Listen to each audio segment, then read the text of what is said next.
y'all see a lot. The Mind Monster style. See that? Mind Monster's up.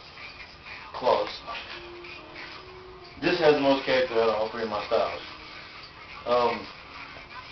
That's all mentality. Do a lot of power moves. Hit out that way. Bite them off. Hit it back. Grab it. Follow it up. Bring it down. Hit it back out that way. Yeah, wave it out. It controls different parts of your body.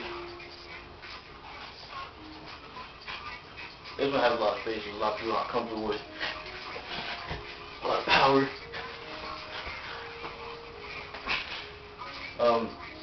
Doing this style takes a lot of stamina, just because that has a lot of weight and power at the same time, so it take your breath away just a little bit. Doing different styles of mine is probably one of the hardest ones to learn, just because you have to learn how to do the waves.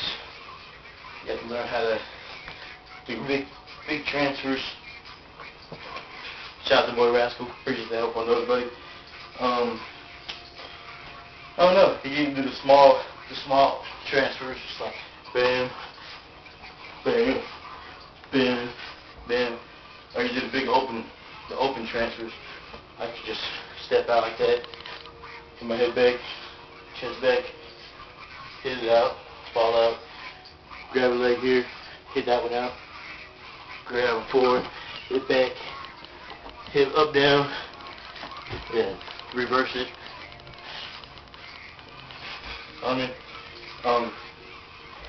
Just the character that really brings out the Mind Monster, so I can do something completely whack. If I bring it out, connect the character together, the facials, rip through them, rip them apart, bite them up. Mind Monster's up.